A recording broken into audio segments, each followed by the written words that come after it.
안녕하세요. 올어본 NFL 김민준, 유재경입니다. 네, 저희가 9주차 리뷰로 돌아왔습니다. 일단 9주차가 끝이 나면서 공식적으로 이제 반환점을 돌았습니다. 그러니까 바이위크도 제가 계산을 해보니까 32팀 중에 딱 16팀이 바이위크를 보냈더라고요. 예. 그러니까 정확히 정규리그에서 예정된 경기 중에 절반을 소화를 했다. 이제 그렇게 보시면 되겠습니다. 네, 참 시간이 빨리 가는 것 같다라는 생각이 드는데요.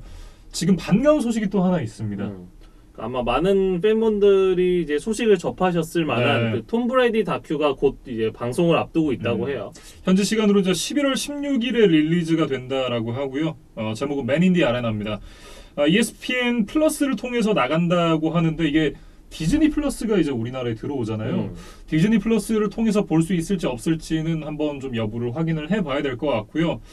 이게 일단 제가 들은 소식은 디즈니 플러스로는 ESPN 플러스를 보기가 좀 어렵다라는 얘기가 있어가지고 물론 확인을 해봐야 되겠습니다만 직접 아마 이제 해외 결제를 해서 봐야 될 가능성이 높지 않을까라는 생각이 좀 들고요. 뭐 브레디의 팬분들께서는 한번 이 맨 인 디 아레나를 한번 좀 관심 있게 지켜보셨으면 좋겠습니다. 네, 뭐 지옥의 듣기 평가 시간이 시작이 될 것 같습니다. 본격적으로 이제 9주차 리뷰를 시작을 해보도록 하겠습니다. Thursday Night Football 경기였던 뉴욕 제츠와 인디애나폴리스 콜츠의 경기부터 살펴보도록 하겠습니다. 45대 30 콜츠가 승리를 가져갔는데 사실 이제 지난주에 제츠가 정말 이 신데렐라 같은 스토리를 쓴 선수가 하나 있었잖아요. 그러니까 쿼터백 마이크 화이트가 이제 잭 윌슨의 자리를 아주 훌륭하게 대체하면서 제츠에게 아주 소중한 1승을 챙겨줬고 네. 반면에 이제 콜츠는 타이탄스와의 아주 중요했던 경기에서 미끄러졌기 때문에 사실 분위기만 보면 제츠가 조금 더 좋아 보이기도 했었어요. 네. 그래서 이날 뭐 콜츠는 또 짧은 휴식 후에 경기를 들어왔고 이런 상황이었기 때문에 승패가 어떻게 될까 좀 궁금하게 지켜봤는데 마이크 화이트가 경기 초반에 좀 불운한 부상으로 빠지면서 좀 콜츠가 손쉽게 승리를 가져가는 모양새였습니다. 네. 참 안 되려면 그러니까 뒤로 넘어져도 코가 깨진다라는 얘기가 있잖아요. 이렇게 뭔가 좀 팀이 바뀌나? 라는 생각이 들었었는데 결국은 마이크 화이트가 부상을 당하면서 경기 초반에 좀 빠져나갔고 그러면서 이제 제츠가 이기기는 좀 어려웠다라고 얘기를 해야 될 것 같아요. 그러니까 화이트가 1쿼터 막판에 이제 동점 터치다운을 만들어내는 장면이 있었는데 여기서 좀 오른손 손가락 부상을 당했다 그래요. 그래서 네. 테스트를 좀 해봤는데 결국에 이제 공을 강하게 쥘 수가 없는 상태였기 때문에 이제 남은 경기를 치르지 않기로 좀 결정을 했던 것 같습니다. 네. 그래서 근데 이제 불행 중 다행인 거는 뭐 경기 후에 좀 더 이제 정밀 검사를 했을 때 이제 아주 큰 부상은 아닌 것으로 결과가 나왔다 그래요. 네. 그래서 지금 10주 차를 앞두고 마이크 화이트와 잭 윌슨 모두 훈련에 복귀할 수 있을 것으로 보인다. 이런 뉴스를 제가 찾아봤었거든요. 예. 그래서 이 살라 감독과 제츠 구단이 어떤 선수를 다음 경기에 선발로 내세울지도 좀 흥미롭게 지켜봐야 될 것 같습니다. 네. 일단 저 들려오는 뉴스에 의하면 마이크 화이트가 선발로 나설 가능성이 좀 더 높은 것 같아요.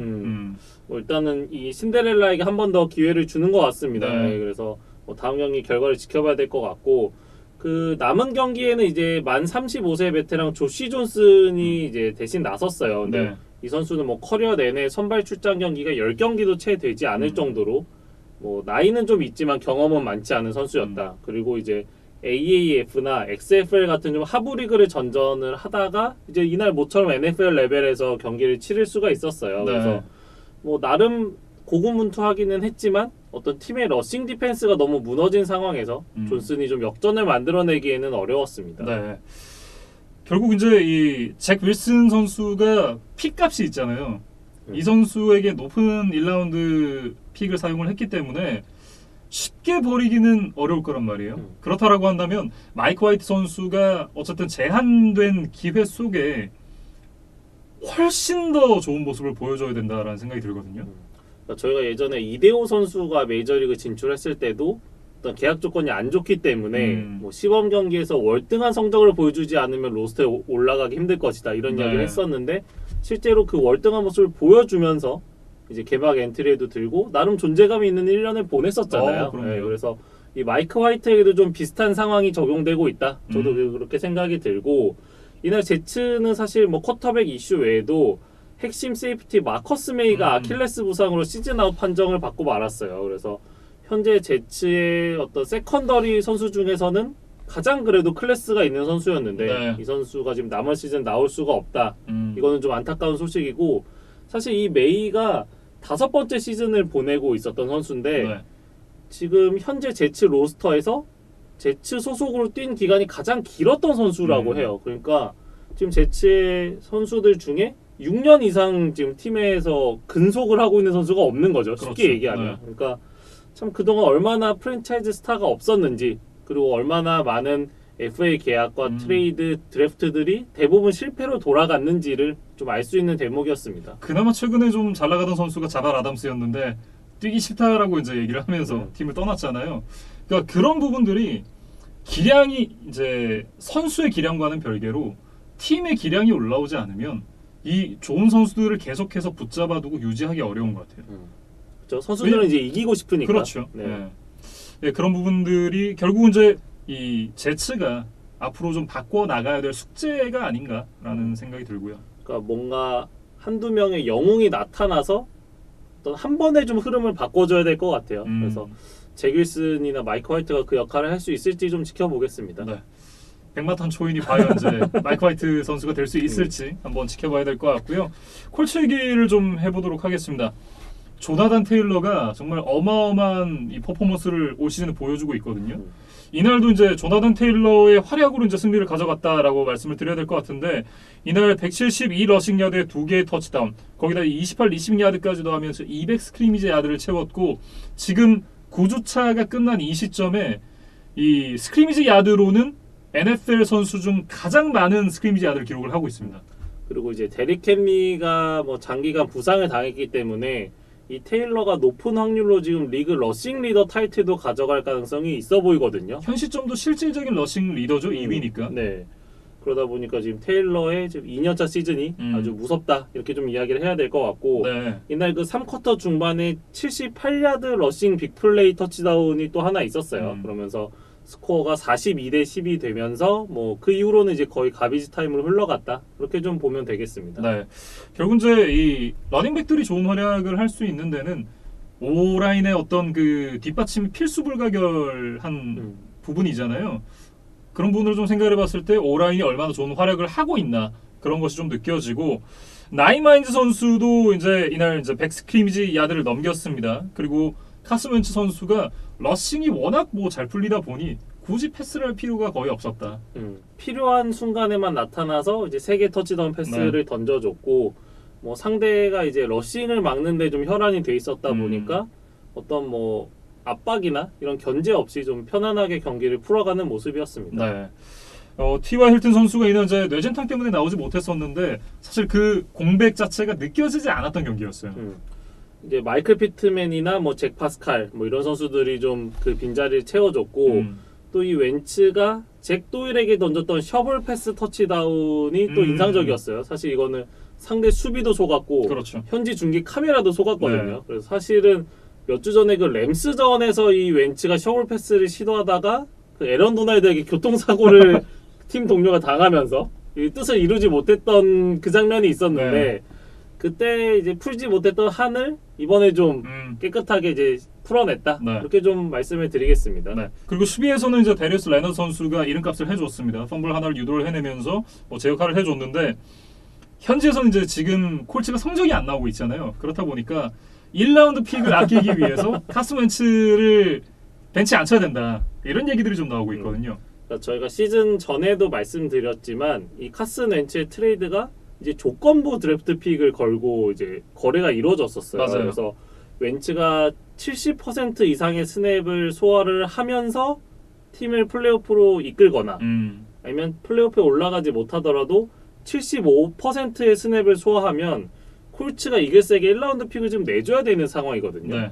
근데 이제 콜츠 팬들은 지금 4승 5패밖에 되지 않기 때문에 플레이오프에 못 갈 거면 웬츠에게 75% 이상의 스냅을 맡기지 말아야 된다. 뭐 이런 주장들이 뭐 일부 팬이나 뭐 인디애나 그 지역 언론에서 좀 나오고 있는 것 같아요. 그래서 이 지금 계산을 해보면 사실 그걸 생각을 했으면 이 경기가 터진 시점에 빠르게 조퇴를 시켰어야 됐어요. 그러니까 아직 이게 이제 콜츠 구단의 오피셜은 아니고 아니 그러니까 이제 어쨌든 그런 부분까지 고려를 한다고 했을 때 그런 어떤 가능성을 좀 더 열어두기 위해서는 이게 경기가 일찍 터졌잖아요. 일찍 터진 시점에 조퇴를 시키는 게 현명한 선택이었다. 왜냐면 이게 명분은 충분하잖아요. 그러면 그러니까 남은 경기에서 안 세우는 건 제가 봤을 때 문제가 될 수 있어요. 그리고 선수 본인도 그렇게 기뻐하지 않을 거고. 하지만 한 3쿼터 중반쯤에 조퇴를 시키는 건 나쁘지 않거든요. 어쨌든 카슨 웬츠 선수가 부상을 당하지 않는 것도 굉장히 중요하니까. 뭐 일단 그게 이제 콜츠 구단은 뭐 이런 생각이 없으니까 그렇죠. 아마 이날은 예. 이제 조퇴를 안 시켰던 것 같고 이제 한번 계산을 해보면 이제 재미로 잭슨빌, 버팔로, 템파베이와의 경기까지 치르고 그 나머지 이제 5경기를 웬츠를 벤치로 내리면 75%를 초과하지 않는 좀 여유가 생긴다고 하더라고요. 근데 5경기는 너무 많아요. 그렇죠. 이게 마지막에 5경기를 안 내보내는 거는 말이 안 되고 마지막에 한 경기 이게 만약에 시즌이 끝났다. 물론 이제 그럼에도 저는 다 나서야 된다라고 생각을 하는데 그것과는 별개로 정말 이거를 따져서 픽을 안 주고 싶은 생각이 콜츠에게 조금이 남아 있다면 5경기 너무 많아요. 그렇죠. 네, 그거는 이제 분명히 좀 상도위 같은 데서 좀 문제가 분명히 될 겁니다. 아 그럼요. 네, 그래서 그럼 이제 이글스랑은 돌이킬 수 없는 관계가 되는 거죠. 그래서 뭐 혹시나 이 콜츠 구단이 뭐 이런 걸 계산하고 있을 것 같지는 않은데 안 하겠죠. 근데 이제 아마 지역 언론들의 좀 재밌는 음모론이어서 그러니까 제가 팬들의 입장은 그런 거거든요. 만약에 플레이오프 못 갈 거면 야 픽이라도 아껴라 이런 얘기가 당연히 나오게 돼 있죠. 그래서 이제 그런 입장이 있었다 한번 좀 소개를 해드려봤습니다. 네, 이렇게 이 뉴욕 제츠와 인디애나폴리스 콜츠의 경기에 대해서 살펴봤고요. 다음은 이제 미네소타 바이킹스와 볼티모어 레이븐스의 경기입니다. 연장 승부 끝에 34대 31 레이븐스가 승리를 가져갔는데 이 경기가 저는 이번 주 펼쳐졌던 경기 중에 가장 재밌었던 경기였어요. 또 이 레이븐스가 막판에 역전승을 거뒀기 때문에 또 분명히 아주 재밌는 포인트들이 있었습니다. 네, 레이븐스가 이제 24대 10으로 끌려가던 경기를 결국 이제 34대 31로 뒤집는 데 성공을 했는데 이건 제 뇌피셜인데요. 라마 잭슨 선수가 전반 끝나고 화장실에 갔다 온 게 분명하다. 어떤 지난 시즌에 어떤 기분 좋은 징크스를 좀 이어가기 위해 뭐 이런 요법을 썼을 것이다.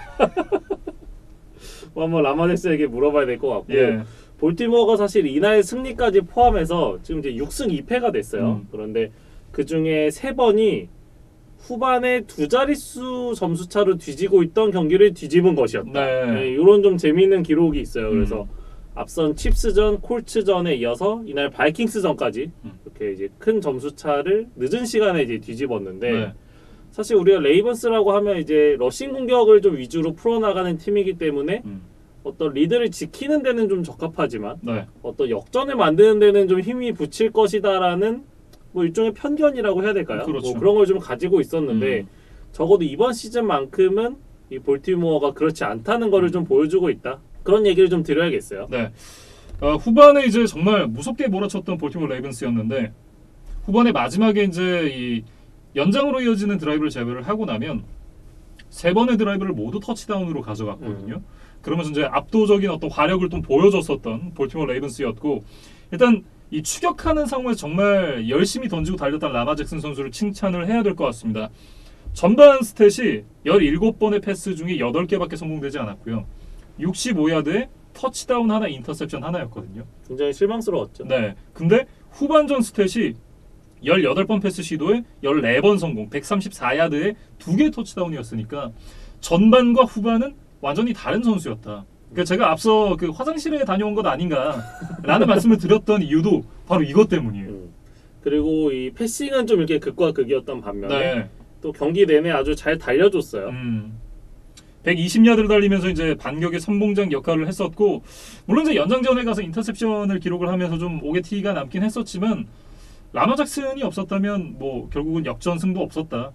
이렇게 말씀을 드려야겠죠. 그러니까 팀을 승리로 이끌기에는 좀 충분한 활약이었다고 생각이 들고 이날도 지금 잭슨이 3자릿수 러싱 야드를 기록을 했잖아요. 그렇죠. 이게 지금 커리어 10번째 있었던 일이라고 하는데 이게 NFL 역대 기록과 비교를 해보면 마이클 빅의 10번과 이 타이를 이루고 있다고 그래요. 그러니까 지금 잭슨이 지금 채 5년도 뛰지 않은 선수인데 그렇죠. 벌써 이 분야에서 이 역대 최다 기록과 타이를 이뤘다.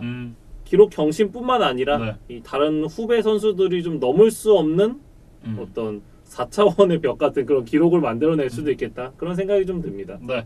그리고 이제 이 러닝백이 줄부상을 당하면서 이제 노장 선수들이 그 자리를 대체를 네. 했잖아요. 지금 디본타 프리먼과 레비온 벨이 이날도 79야드, 48야드. 어떻게 보면 이 선수의 이름값에 비하면 그렇게 잘했나? 라는 생각이 드는데 두 선수가 최근에 이제 팀을 찾지 못하고 있다가 합류를 했다는 점, 그리고 최근에 보여준 어떤 그 모습들이 썩 좋지 않았다는 점을 감안을 하면 사실 기대 이상이었어요. 존 하바 감독의 어떤 전술이 이 두 선수를 좀 살려준 것이 아닌가, 네. 그렇게 좀 봐야 될 것 같아요. 그리고 저 할리우드 브라운, 마키스 브라운 선수가 116야드를 또 따내줬고, 패트릭 리카드와 데빈 듀버네이 선수가 터치다운을 하나씩 기록을 했는데 데빈 듀버네이의 이 터치다운이 기가 막혔습니다. 사실 이 선수가 지금 리터너로서도 꽤 쏠쏠한 활약을 해주는 선수인데 이날은 이제 본업인 이제 리시버에서도 아주 이제 좋은 모습을 보여줬어요. 네, 왼손으로 탁 막아놓고 잡는 장면이 굉장히 인상적이었는데 이런 모습을 앞으로 또 계속해서 보여준다면 레이븐스의 공격이 조금 더 파괴력이 있어지지 않을까라는 생각을 해봤습니다. 그리고 이 바이킹스 이야기로 좀 넘어가 보면 네. 이날 패배까지 지금 바이킹스가 3승 5패를 기록을 하게 됐어요. 근데 이번 시즌 거뒀던 5패가 모두 원포제션 이내예요. 그러니까 이제 바이킹스가 뭐 이기는 경기는 당연히 좋았고 지는 경기도 나름 팽팽하게 가면서 충분히 이길 수 있는 기회들이 있었는데 그거를 지금 계속해서 못 살리고 있거든요. 그렇죠. 이날도 지금 뭐 레이븐스가 대역전승을 거뒀다고 말씀을 드렸지만 미네소타 입장에서는 대역전패를 당한 거니까 네. 이제 그 승리를 좀 지키는 것만 잘했어도 5할 승률을 갈 수 있었는데 이제 그거를 좀 하지 못했다는 것이 좀 아쉽습니다. 저는 이게 선수의 잘못이라고 보긴 좀 어려울 것 같아요. 그러니까 커즌스도 자기 역할 이상 충분히 해줬고 그리고 나머지 선수들도 잘했거든요. 그럼 문제는 뭐냐? 저는 마이크 짐머다. 이제 마이크 짐머 얘기를 좀 해야 될 것 같아요. 제가 이런 얘기를 하는 날이 올 거라고 생각을 안 했었는데 커 커즌스가 노어를 오펜스를 해도 이거보단 나았을 것이다.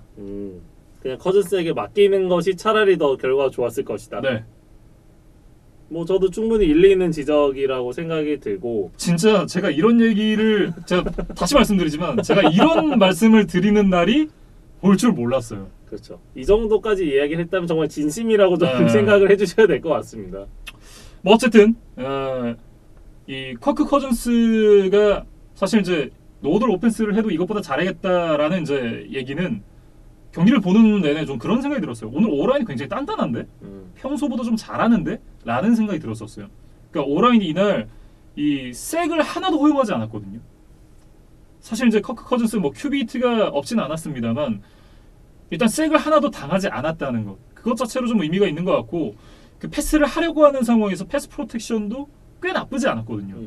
그런 점을 고려를 해본다면 커즌스는 사실 오라인이 좀 잘 버텨주면 1인분은 해주는 선수니까 혹은 오라인이 좀 떨어져도 좋은 러닝백이 하나 있으면 되는 선수니까. 근데 지금 둘 다 있었잖아요.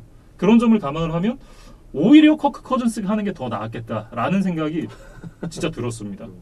짐머가 결국은 좀 너무 안일한 경기 운영을 하지 않았나. 전반에 크게 앞서고 있었다고 해서 이거를 후반전까지 계속해서 지킬 수 있으리라는 보장은 없거든요.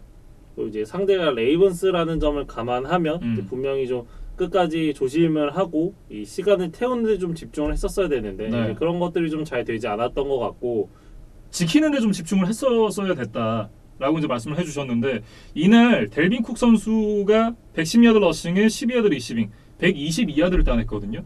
그러니까 스탯만 보면 와 완전 잘했네 이렇게 되는데 이게 좀 스탯을 세부적으로 쪼개서 보면 첫 4번의 러싱에서 88야드였어요. 근데 이날 캐리가 17번이거든요. 그러면 나머지 13번의 러싱에서 간 야드가 얼마? 22야드밖에 안 돼요. 그러니까 1쿼터가 끝난 시점에서 이미 러싱은 없다라는 얘기거든요. 근데 제가 그걸 받고 나머지 분들도 모르시는 분들이 없었을 거예요. 근데 마이크 짐머가 몰랐을까요? 아닐 거거든요. 그러니까 마이크 짐머가 감독이라면 당연히 그 부분에 대해서 알고 있었을 거고 이 부분에 대한 대처를 후반에 좀 해가지고 나왔어야 되지 않았나. 근데 이런 부분이 개선이 전혀 되지 않으면서 사실 이제 이 러싱으로 좀 시간을 태우는 게 어려워졌고 그러다 보니까 후반에 보면 러싱 시도 자체가 확연히 줄어요. 그러니까 러싱이 안 되니까 우린 러싱을 버릴게라는 생각을 했던 것 같아요. 후반전 러싱 시도가 단 6번입니다.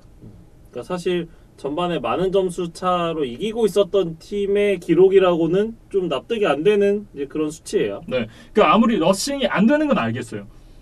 러싱이 안 되면 되게 할 방법을 찾아와야지. 러싱이 안 된다고 러싱을 안 해버리면 쟤네 패스만 하네? 그래? 그럼 우리 패스만 막자. 굉장히 좀 단조로워진 공격을 수비가 막기 굉장히 쉬워지거든요.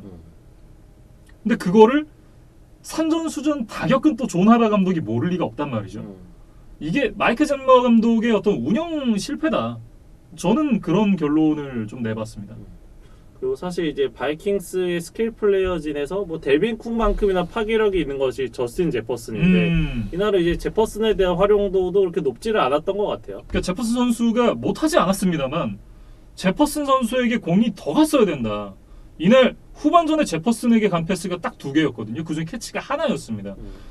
그래서 지금 바이킹스가 이번 시즌 잘 안 풀리고 있습니다. 예, 그래서 지금 시즌이 어느덧 중반으로 흘러가고 있기 때문에 이제 빨리 좀 이 분위기 반전에 나서야 될 것 같고 네. 그러기 위해서 좀 팀의 새로운 스파크를 튀겨줄 만한 선수가 필요한데 이날 스페셜 팀에서 그 가능성을 보여줬던 선수가 있었어요. 케네이 완구라고 하더라고요. 이날 이 중계 캐스터는 왕우라고 이제 발음하던데 제가 바이킹스 홈페이지와 이 구단 인터뷰 영상을 좀 찾아보니까 케네이 완구라고 이제 발음을 하더라고요. 완구입니다. 아무튼 이제 굉장히 잘했어요. 이날 이 후반전 시작과 동시에 98야드짜리 킥오프 리턴 터치다운 만들면서 이 격차를 좀 크게 벌렸었던 바이킹스였고, 그리고 이제 퍼스트 다운에서 이제 페이크 펀트 플레이로 또 퍼스트 다운을 갱신하는 그런 모습이 있었는데 그런 어떤 좋은 모습들을 보여주면서 2주의 스페셜 팀 선수에도 또 선정이 됐어요. 그래서 이날 이제 팀의 패배로 좀 빛이 발하기는 했지만 이 완구 선수의 활약만큼은 우리가 좀 이렇게 새롭게 조명을 해볼 필요가 있겠다, 그렇게 좀 생각이 됩니다. 네. 어쨌든 이제 레이븐스가 승리를 하긴 했습니다만 이날 디시언 엘리어 선수가 흉근과 이두 부상으로 아웃이 됐습니다. 시즌 아웃이 좀 점쳐지는 그런 부상이고, 이쯤 되면 레이븐스의 어떤 구단 스태프, 특히 이제 메디컬 스태프, 의료진 뭐 이런 쪽을 좀 한번 재검토를 해봐야 되는 것이 아닌가 이런 생각이 좀 들고요. 그러니까 레이븐스가 지금 러닝백뿐만 아니라 또 요소요소에 지금 많은 부상자들이 발생을 하고 있어요. 네. 그리고 이제 바이킹스는 지난주에도 말씀드렸지만 굿이 시급합니다. 네, 빨리 굿해야 돼요. 네. 뭐 어쨌든 레이븐스와 바이킹스의 경기 얘기를 해봤고요. 다음은 이제 휴스턴과 마이애미의 경기로 이어가 보겠습니다. 17대 9로 돌핀스가 승리를 가져갔는데 1승 7패 팀끼리의 정말 이 마카마카의 맞대결이었거든요. 뭐 플레이오프와는 사실 이미 좀 멀어진 팀들이라고 이제 봐야겠죠. 네. 그래도 또 이 두 팀의 소식을 좀 궁금해하시는 팬분들 계실 수 있으니까 저희가 그래도 좀 리뷰를 준비를 해봤습니다. 네. 그래서 사실 이 두 팀은 뭐 드셔나 쓴 더비라고 해야 될까요? 참 그거 말고는 할 얘기가 없었다라는 게 좀 느껴지는데요. 근데 이제 경기 내용도 네. 양 팀 합쳐서 지금 턴오버가 9개가 나왔습니다. 맞아요. 굉장한 졸전 끝에 뭐 마이애미가 뭐 겨우겨우 승리를 거두고 일단 연패에서 탈출을 했다, 뭐 이런 좀 의의가 있었던 경기였어요. 네. 어쨌든 이제 돌핀스는 이날 이 투아가 또 나오지 못했고 그러면서 이제 자코비 브리스 선수가 선발로 나왔는데요. 텍산스는 이 타이러 테일러 선수가 부상에서 또 돌아왔습니다. 그러니까 돌핀스는 백업 쿼터백이 나왔고 텍산스는 원래 주전이 오랜만에 나왔기 때문에 전력은 돌핀스가 강하지만 혹시나 텍산스가 이길 수도 있지 않을까? 뭐 이런 예상을 했는데 뭐 그렇지는 않았어요. 네. 그러니까 지금 테일러가 50여일 만에 돌아왔는데 어떤 시즌 초반과 같은 안정감을 전혀 주지를 못했거든요. 그러면서 터치다운 패스 없이 3개 인터셉션을 던지는 아주 부진한 경기력이었습니다. 네. 사실 이제 경기 초반부터 이 돌핀스의 수비진이 정말 무지막지하게 타이러 테일러 선수를 폭격하는 그런 장면들이 많았거든요. 그러니까 이게 텍산스의 오펜시브 라인이 뭐 이렇게 막아 서다가 뭐 뚫리고 이런 게 아니라 어떤 수적 열세 상황에 놓이면서 뭐 거의 와이드 오픈이죠. 그러니까 약간 그런 표현 쓰더라고요. 이라시아이 맛의 수비라고. 어서 오십시오. 네. 그래서 사실 이렇게 뭐랄까요, 우리가 교통정체 상황에서 약간 갓길이 열려 있는 것처럼 꼭 이렇게 사이드 쪽에서 이 돌핀스 선수가 이제 달려드는 거를 아무도 제지를 안 하고 예. 그대로 이제 테일러가 좀 압박을 당하고 말았던 장면이 특히 이제 경기 초반에 좀 여러 차례 나왔어요. 네. 이제 그러다 보니까 뭐 오랜만에 경기에 나와서 어떤 부상에 대한 두려움이나 어떤 경기력 감각을 찾는데도 좀 어려움이 있었을 테일러에게는 훨씬 더 힘든 환경이었을 것이다. 네. 이제 그러다 보니까 이렇게 좀 부진한 경기력으로 이어진 것으로 보입니다. 타이로드 테일러가 못했다고 해서 돌핀스가 잘했냐? 그런 것도 아니었어요. 사실 이 브리셋도 펌블 턴오버 1개와 인터셉션 2개를 던지면서 못하기는 마찬가지였는데 네. 결국에는 이제 쿼터백들을 이제 둘 다 제외하고 나면 나머지 선수들의 퀄리티가 그래도 어디가 좋느냐 하면 이제 돌핀스거든요. 그렇죠. 이제 그러다 보니까 그래도 마이애미가 이제 승리를 거둘 수가 있었습니다. 거의 니가 가라 하와이 매치였다라고 이제 말씀을 드리고 싶은데 참 양팀 모두 전반적으로 상황이 굉장히 심각합니다. 여러 가지 문제가 있지만 네. 이제 오늘은 좀 양 팀의 오펜시브 라인 이야기를 좀 해보고 싶어요. 그래서 텍산스는 이제 앞서서 얘기를 했죠. 일식집을 개업했다 뭐 그런 얘기를 드렸고 이 마이애미가 사실은 조금 더 심각해요. 네. 또 왜냐하면 지난 드래프트 1라운드에서 오스틴 잭슨, 2라운드에 로버트 헌트, 그리고 이번 시즌에 2라운드에 리암 아이켄버그까지 지금 2년 내에 상위 라운드에서 지금 3명이나 뽑았단 말이죠. 네. 그러니까 결국에 이거는 어떤 오펜시브 라인의 젊은 선수들로 갈고 투하를 좀 오랜 시간 지켜주겠다 이런 이제 보관이 있었는데 이 선수들의 경기력이 좋지 않은 게 지금 문제입니다. 그래서 지금 오스틴 잭슨과 로버트 헌트는 이제 원래 주 포지션이 태클이었던 선수들인데 좀 가드로 전향을 시켰어요. 그리고 이제 아이켄버그에게 레프트 태클의 중책을 맡기고 있는데 이 3명 중에 그 누구 하나도 좀 1인분을 못 해주고 있다. 이런 이제 현지 언론들의 지적이 있었습니다. 네. 저는 그런 생각이 들어요. 그러니까 물론 이제 제가 이 선수들의 어떤 그 스텝과 그 포지션을 다 체크를 해보진 않았지만 좌우가 계속해서 바뀌잖아요. 그러니까 투하가 나왔을 때는 그러니까 전술이 그렇죠. 완전히 바뀌어버리니까. 근데 또 지금은 이 브리셋 선수가 또 선발로 나오기 때문에 다시 또 바뀌거든요. 그러니까 이 선수들이 포지션에서 위치를 옮겼는지 여부까지는 저도 정확하게 모르겠습니다만 어쨌든 전술이 바뀌면서 이 선수들의 머릿속이 굉장히 좀 뒤죽박죽할 것 같다라는 생각이 들어요. 그리고 지금 이제 말씀드린 대로 이 선수들이 뭐 10년, 15년 뛴 베테랑들이 아니라 네. 이제 1년차, 2년차 리그에 적응을 해나가고 있는 선수들에게 자꾸 좀 이렇게 환경이 바뀐다. 네. 이거는 분명히 좋은 뭐 상황은 아니라고 봐야겠죠. 그래서 기록적으로 봐도 지금 돌핀스가 234번의 쿼터백 프레셔를 허용을 하고 있는데 네. 이게 지금 리그 최다 압도적인 1위고요. 2위인 펜서스랑 비교를 하더라도 무려 47차례나 많아요. 그러니까 그 정도로 좀 격차가 크다. 네. 네, 그래서 이걸 좀 경기당으로 나눠보면 한 경기에 지금 26번의 프레셔를 허용하고 있는 꼴이 되거든요. 뭐 이러다 보니까 뭐 투아나 브리셋 뭐 할아버지가 오더라도 네. 지금 뭐 제대로 플레이를 할 수가 없습니다. 근데 저는 앞서도 말씀드렸지만 이 어떤 오라인의 이 붕괴를 초래한 큰 요인 중에 하나가 투아의 어떤 그 기용 여부와도 맞닿아 있다라고 생각을 하기 때문에 저는 빨리 그냥 돌핀스랑 투아랑 궁합이 안 맞는 것 같아요. 빨리 보내는 게 돌핀스에게도 투아에게도 서로 좋지 않나라는 생각이 드네요. 그러니까 투아도 지금 계속해서 트레이드 루머에 시달리는 데다가 또 이제 부상을 계속 당하고 있어요. 네, 이런 좀 계속해서 악재들이 겹치고 있기 때문에 이제 돌핀스와는 좀 결별을 하는 게 저도 좋겠다는 생각이 듭니다. 네, 이렇게 이제 휴스턴 텍산스와 마이애미 돌핀스의 경기 살펴봤고요. 다음은 이제 애틀랜타 펠컨스와 뉴올리언스 세인츠의 경기입니다. 27대 25로 펠컨스가 승리를 가져갔는데요. 이 승리를 가져가면서 이제 애틀랜타 펠컨스가 5할 승률을 맞춰놓는데 성공을 했습니다. 그리고 이제 이것도 참 저희가 전지적 9영회 시점으로 봐서 그런지 잘 모르겠지만 9영회로 시작해서 9영회로 끝난 경기였다. 좀 이렇게 봐야겠죠. 그러니까 이번 시즌 벌써 3번째 끝내기 필드골이에요. 그래서 지금 펠컨스가 4승인데 그 중에 3승을 어떤 구영애 선수의 발끝에서 만들어냈다. 네. 뭐 이렇게 얘기를 해도 뭐 전혀 지나침이 없을 것 같고 이날도 뭐 끝내기 필드골을 포함해서 5번의 킥을 아주 안정적으로 모두 성공을 시켜줬습니다. 네. 뭐 구영애 선수를 위해서 좀 극적인 상황이 만들어졌다라고 얘기를 해도 될 만큼 참 이상했던 경기였습니다. 이게 어쨌든 이제 끝내기 필드골 상황에서 29야드였으니까 전혀 의심을 이제 하지 않지만 구영애 선수에게 스포트라이트가 갈 수 있었던 것, 이건 이제 저희로서는 또 좋은 소식이 아닌가 이런 생각이 좀 들고요. 그래서 그 마지막 드라이브로 좀 이야기를 넘어가 보면 네. 사실 경기 내내 앞서고 있던 이제 펠컨스가 경기 종료 1분여를 남기고 이제 역전을 당했거든요. 그렇죠. 보통 이러면은 뭐 거기서 주저앉기 마련인데 그래도 이 맷 라이언이 코데르 패터슨에게 아주 빅 플레이를 하나 연결시키면서 64야드짜리. 이게 결국 구영애 선수의 끝내기 필드골까지 이어지는 아주 주춧돌이 됐습니다. 예.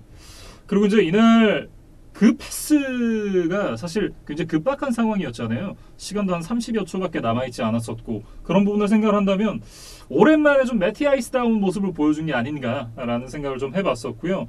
이날 이제 전반적으로 멜라인이 굉장히 깔끔한 경기를 했습니다. 30번의 패스 시도에 23개 성공, 343야드에 2개 터치다운을 기록을 했고요. 이날 이제 코데르 패터슨 선수가 러싱에서는 큰 힘을 발휘를 하지 못했습니다만 또 리시버로 나와가지고 6개 캐치, 126야드를 만들어주면서 그야말로 대활약을 했어요. 그러니까 넘버 리시빙 옵션 역할을 해줬다. 예. 이렇게 봐야 될 것 같은데 저는 이 코데르 패터슨의 이번 시즌을 보면서 그 영화가 생각이 났어요. 뷰티 인사이드라는 영화 있잖아요. 그러니까 그게 보면은 남자 주인공이 매일매일 얼굴이 달라집니다. 예. 그렇죠? 예. 그러면서 이제 저는 안 봐서 잘 몰라요. 그러니까 여자 주인공이 있는데 네.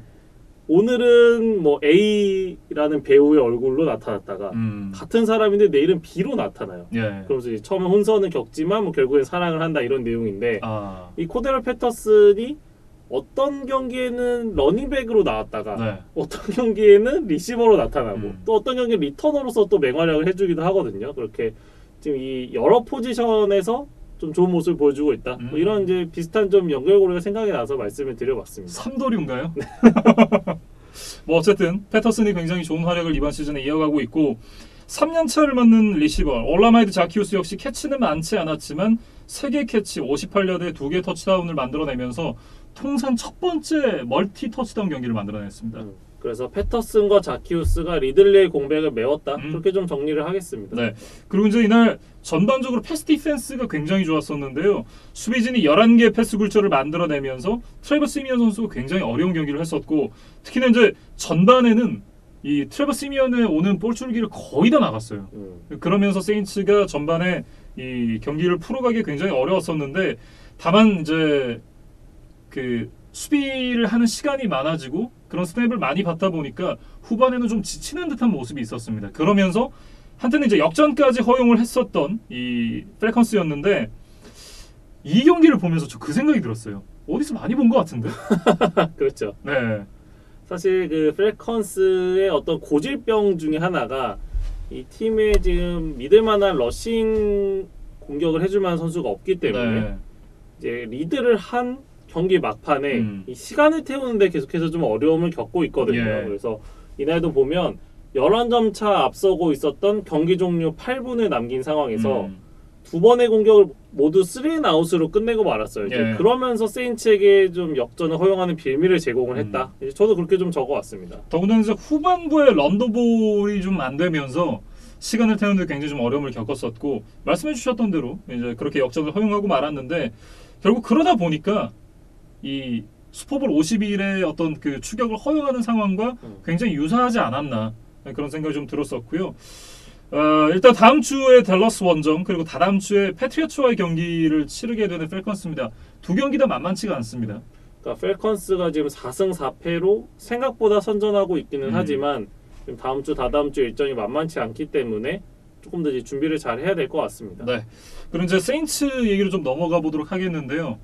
브리스도 없고 윈스턴도 없고 뭐 결국 이제 쿼터백 쪽에 좀 문제가 있는 세인츠인데 이날 경기를 봤을 때는 트레버 시미온으로는 역부족이다.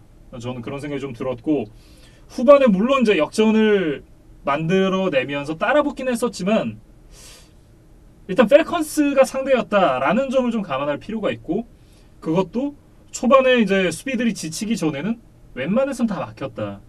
이게 펠컨스의 수비가 좀 자멸하지 않았더라면 역전은 꿈도 못 꿀 경기였다라고 좀 얘기를 하고 싶거든요. 그러니까 세인츠가 지금 5승 3패로 이제 생각보다 선전을 하고 있는데 어떤 그 성적에 어울리는 경기력은 아니었던 것 같아요. 그래서 뭐 지금 윈스턴이 이번 시즌 나올 수가 없기 때문에 션 페이튼 감독이 지금까지는 생각보다 위기를 잘 풀어왔는데 이제 정말 좀 난제에 맞닥뜨렸다. 그래서 이 위기를 어떻게 넘길지를 좀 지켜보는 게 흥미로운 포인트가 될 것 같아요. 네. 이 펠컨스가 상대였는데 이런 경기를 했고 그리고 지기까지 했다. 라는 점을 좀 생각을 해봐야 될 것 같고 시미언의 어떤 경기력과는 별개로 세인츠의 어떤 리시버들이 드랍도 굉장히 많았었고 특히나 이제 공격을 하는 상황에서 반칙이 굉장히 많이 나왔어요. 그러니까 공격이 잘 풀리고 있는데 펄스타트가 나온다든가 홀딩 반칙이 나온다든가 이런 이제 반칙 때문에 분위기가 끊어지는 경우가 굉장히 많았었거든요. 이런 어떤 이 디서플린을 좀 잘 다듬어야 될 필요가 있다라는 생각이 좀 들고 일단 아마 다음 경기도 트래버스 시미언이 선발 쿼터백으로 나올 것 같기는 한데 이 션 페이튼 감독이 인터뷰를 한 걸 보면 테이섬 힐은 이번 주 인터뷰를 봐도 이제 주전 쿼터백으로 생각을 하고 있지는 않은 것 같더라고요. 예, 그런 부분을 생각을 해보면 다음 주가 이제 타이탄스입니다. 트래버스 시미언이 또 선발로 나온다? 저는 그 경기는 이렇게 근처까지도 못 가지 않을까. 타이탄스의 전력을 생각을 한다면 좀 압살당하고 끝나지 않을까라는 예측을 좀 조심스럽게 해봅니다. 저희가 뭐 뒤에서도 이야기를 하겠지만 타이탄스의 지금 D라인이 엄청난 지금 모습을 보여주고 있거든요. 그렇기 때문에 이 시미언 입장에서는 좀 두려울 만한 다음 경기가 기다리고 있습니다. 네, 이렇게 프레컨스와 세인츠의 경기 살펴봤고요. 다음은 이제 덴버와 댈러스의 경기입니다. 30대 16. 덴버 브론코스가 승리를 가져갔고요. 연승을 달리고 있던 댈러스 카우보이스를 만났던 덴버였기 때문에 이번 경기 굉장히 어렵지 않을까라는 예상을 했었는데 결국 뚜껑 열어보니까 웬걸 덴버가 승리를 했습니다. 사실은 댈러스가 지난주에 프레스캇이 없어도 이겼어요. 근데 이날 경기는 프레스캇이 돌아왔고 덴버는 지금 하향세에 있었고 그렇죠. 그다음에 이제 댈러스의 홈구장에서 펼쳐졌던 경기였기 때문에 뭐 댈러스가 뭐 10점 차로 이길까 20점 차로 이길까 그렇죠. 저는 이제 그런 생각을 하면서 봤는데 완전히 뒤통수를 사실 맞았습니다. 네. 그래서 경기 내내 덴버가 이제 압도를 했고 지금 이제 스코어가 30대 16이기는 하지만 사실 경기 종료 4분 전까지 30대 0으로 덴버가 앞서 있었거든요. 그러니까 사실상 뭐 완벽한 이제 가비지 경기였고 댈러스는 이제 AT&T 스타디움 개장 이후에 첫 영봉패를 당할 뻔했는데 네. 그 위기를 간신히 넘기는데 좀 만족했던 경기였다. 그렇게 좀 말씀을 드리겠습니다. 스타디움 개장 이후에 가장 굴욕적인 경기가 아니었을까? 저는 그런 생각이 좀 들더라고요. 이지만 위원에게 조금 이제 아픈 이야기가 될 수 있겠지만 네. 그냥 언뜻 떠오르는 어떤 AT&T 스타디움에서 댈러스의 흑역사를 좀 잠깐만 생각을 해보면 그 몇 년 전에 이제 테네시와의 경기에서 그 테네시 선수들이 그 스타디움의 가운데 있는 그 별 위에서 뭐 단체 세레머니를 했던 거 그 경기가 좀 생각이 나고 그다음에 이제 엘리엇과 프레스캇의 데뷔 시즌에 사실 댈러스가 폭풍 질주하면서 컨퍼런스 1위를 차지를 했는데 디비저널 라운드에서 에런 로저스에게 의외의 일격을 당하면서 첫 판에 떨어졌거든요. 근데 사실 그거는 상대가 에런 로저스였음을 좀 감안을 해야 될 것 같고 지금 덴버랑 테리 브리지워터잖아요. 그렇죠. 근데 그런 점을 감안을 한다면 글쎄요. 정규리그와 플레이오프의 어떤 무게감을 제외를 하면 사실 이날 경기가 더 굴욕적이었다고 그렇죠. 봐야겠죠. 네, 그래서 사실 덴버는 이날 이제 본 밀러를 떠나보낸 후 첫 경기였어요. 그래서 좀 분위기가 어떨까? 좀 뭐 걱정 반, 뭐 기대 반 하고 봤는데 뭐 결론적으로 이제 수비진이 각성을 하면서 어떤 리그에서 가장 파괴적인 공격력을 보여주는 댈러스를 완벽하게 제압해낸 그런 경기였습니다. 어떻게 보면 본 밀러가 억제기가 아니었을까? 사실 저희가 뭐 밀러가 없었다 얘기를 했지만 네. 밀러가 떠난 이후에 지금 남아있던 선수들 중에 세게 가장 많이 기록한 말링 리드도 사실 이날 부상으로 나오질 못했거든요. 네. 근데 그럼에도 불구하고 팀 전체가 이제 유기적으로 좀 댈러스를 막아냈다 이렇게 좀 이야기를 해야 될 것 같고 특히 그 첫 두 번의 수비를 포함해서 경기 내내 4번의 포스다운 고포릿을 모두 막아냈어요. 네. 이제 그러면서 고비 때마다 흐름을 가져왔던 덴버의 수비진이었습니다. 어떻게 보면 이 댈러스 카우보이스의 공격 스킴을 덴버가 알고 있나? 라는 좀 느낌이 들었었거든요. 저는 진짜 이 켈렌 무어 오펜시브 코디네이터의 뭐 도청장치라도 달았나? 뭐 이런 생각이 들 정도로 물론 이제 제가 뭐 전술적으로 아주 뭐 깊은 이해가 있지는 않지만 그냥 이게 보기엔 좀 그런 느낌이 들었어요. 댈러스가 러싱을 할지 패싱을 할지 정확하게 알고서 움직이라는 느낌? 그래서 러싱을 시도하면 이미 라인 오브 스퀴미지를 넘어와서 태클 준비를 하고 있고 패스를 시도하면 모든 리시버를 완벽하게 커버를 하고 있고 뭐 덴버가 뭐 한두 명 더 수비가 많은 것처럼 네. 굉장히 압도적인 좀 모습을 보여줬다. 이제 그런 생각이 좀 들었습니다. 그런 것 같아요. 그러니까 투수가 이제 쿠세라고 하잖아요. 그렇죠. 예, 네. 공을 던지기 전에 이 특정 구종을 던지기 전에 하는 특별한 동작이라는 게 이제 좀 읽혀지면 흔히 말해서 이제 습관, 이제 보통 이제 야구 현장에서 많이 쓰는 용어로 쿠세라고 얘기를 하는데 그게 좀 읽힌 느낌이었다. 예, 그런 생각이 들었어요. 그래서 이날 이제 뭐 팀이 유기적으로 움직였다고 네. 말씀을 드렸지만 그래도 좀 칭찬할 만한 개인을 찾아보자면 이 본 밀러가 떠난 이후에 그 자리에서 이제 기회를 부여받은 7라운드 신인 조나선 쿠퍼라는 선수가 있는데 이 선수가 지금 데뷔 후에 가장 많은 90%의 스냅에 참여를 했거든요. 그러면서 2개의 색을 기록한 것이 덴버에게는 아주 반가운 소식이었다. 네, 그렇게 좀 말씀을 드리겠습니다. 네. 그런 이제 공격에서는 이제 자본테 윌리엄스 선수와 멜빈 고든 선수가 정말 열심히 달려줬습니다. 그러면서 막판에 이제 턴오버를 허용하지 않고 그리고 시간을 열심히 잘 태웠다. 뭐 이렇게 봐야겠죠. 그러니까 두 선수가 지금 합쳐서 190야드 이상을 달려줬거든요. 그러다 보니까 브리지워터에게 큰 부담을 주지 않고 이제 경기를 아주 잘 끌고 갔어요. 네. 그리고 그 시즌 내내 그 자본테 윌리엄스가 보여주는 어떤 무쌍 모드, 네, 그게 이제 이날도 좀 나왔습니다. 그래서 덴버가 이날 총 60분 중에 40분 이상 공격권을 소유했던 경기였어요. 예. 사실 뭐 타임 오브 포지션이 이 정도로 차이가 나는 경기를 보여 그렇게 우리가 쉽지는 않은데 네. 그만큼 좀 덴버가 압도적인 경기를 했습니다. 그렇습니다. 뭐 어쨌든 브리지워터는 상대적으로 좀 경기를 풀어나가기 쉬운 그런 상황이었다라고 말씀을 드려야 될 것 같고 덴버 구단이 뭐 이 정도면 우리가 브리지워터를 선발로 데리고 가도 되겠다라는 그런 생각을 좀 하지 않았을까 그런 생각을 해봤네요. 그러니까 적어도 이 경기만큼의 퍼포먼스를 꾸준히 보여줄 수 있다면 예. 브리지워터가 내년에도 좀 자신의 자리를 보장받을 수 있지 않을까. 그래서 이날 그 팀 패트릭에게 던졌던 44야드 딥볼 터치다운이 아주 멋있었고 그 상대가 이번 시즌 아주 좋은 모습을 보여주고 있었던 트레본 딕스였다는 게 이 덴버 팬들에게는 더 좀 속 시원한 장면이었을 것 같습니다. 네. 그리고 이제 달라스 얘기로 좀 건너가 보겠습니다. 프레스카 선수가 돌아오긴 했는데 일단 컨디션이 좀 좋아 보이지는 않았습니다. 그러니까 4쿼터 중반, 그러니까 저희가 그 댈러스가 한 점도 내지 못했던 그 시간까지 180야드가 되지 않을 정도로 아주 이제 부진한 경기력이었어요. 네. 그리고 이제 뭐 프레스카시 안 된다면 이제 엘리엇이나 폴라드 이 러닝백들이 좀 해줘야 되는데 이 선수들도 묶였고 뭐 아마리 쿠퍼나 시디램 어떤 스킬 플레이어들도 좀 팀의 스파크를 튀기지는 못하는 모습이었습니다. 네.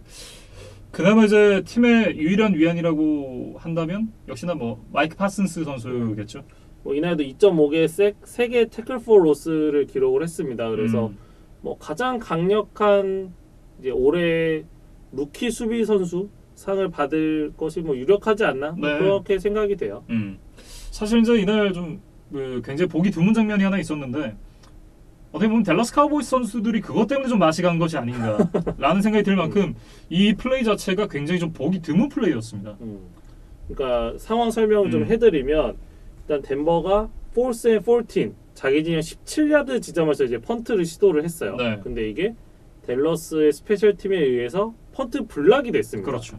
근데 이제 이 블락이 된 공이 이제 블락을 한 선수 뒤쪽으로, 그러니까 댈러스 진영 쪽으로 조금 더 떠서 갔어요. 네.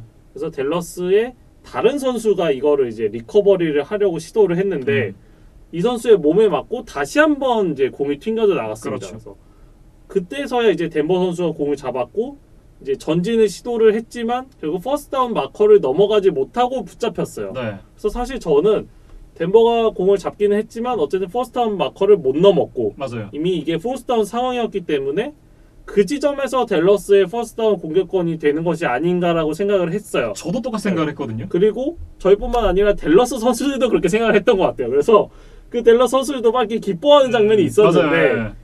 이게 이제 시간이 지나서 심판이 이게 설명을 해주는 걸 들어보니까 이게 덴버의 공이었단 말이죠. 그러니까 이게 보통은 이제 펀트 블락이 되면 펀터 뒤로 공이 흐르기 때문에 이런 상황을 저희가 쉽게 보기 어려운데 이날은 오히려 이제 그 반대쪽으로 공이 간 거죠. 그러면서 실제로 펀트가 진행되는 방향으로 공이 갔고 이게 멀리 가지는 못했지만 댈러스 카우보이스 선수가 이 리턴을 어쨌든 시도를 했고 결국 실패를 하는 거잖아요. 공이 떨어지면서 덴버 선수가 공을 잡았기 때문에 이렇게 되면 그러니까 정상적으로 펀트를 시도했을 때 리터너가 공을 흘리면 펌블이 되는 것과 같은 효과다.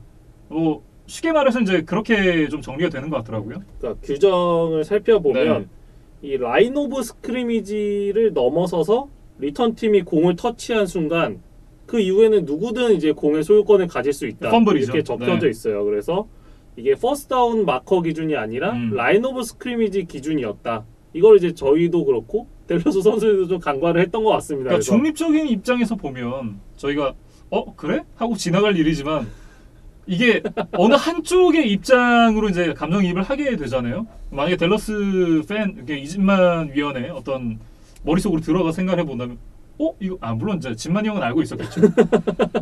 그분은 알고 계시니까. 근데 어쨌든 댈러스 팬의 입장에서 좀 빙의를 해서 본다면, 오! 였는데 아니 그렇죠. 네. 이게 왜? 하면서 순간적으로 진짜 맛이 갈 것 같아요. 저는. 그러니까 약간 오심이라고 좀 오해를 할 네. 만한 그런 충분한 좀 난해한 상황이었다. 그렇죠. 네, 근데 심판진은 이제 규정에 따라서 아주 정확하게 판정을 했고 이제 덴버의 공격이 맞았습니다.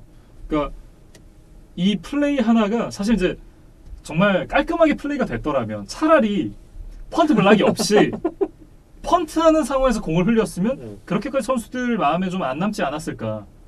뭐 그런 뭐 개인적인 뇌피셜을 좀 해봤습니다. 이게 정말 저희도 뭐 풋볼에 관한 뭐 리뷰 방송을 하고 있지만 풋볼에 매주 새로워요. 네, 정말 어렵고 저희도 이제 매주 좀 공부하는 심정으로 이렇게 준비를 하고 있습니다. 그래서 뭐 요 장면은 좀 팬분들도 조금 이제 생소하실 것 같아서 저희가 한번 좀 찾아서 좀 설명을 드려봤습니다. 올로바드 NFL 한 10년 진행하고 나면 현지에 가가지고 룰 전문가로 취업을 해도 되겠다 라는 생각이 좀 드네요. 저는 왠지 그때가 돼도 또 모르는 게 나올 것 같다는 생각이 듭니다. 네, 어쨌든 덴버 브론코스와 댈러스 카우보이스의 경기까지 살펴봤습니다.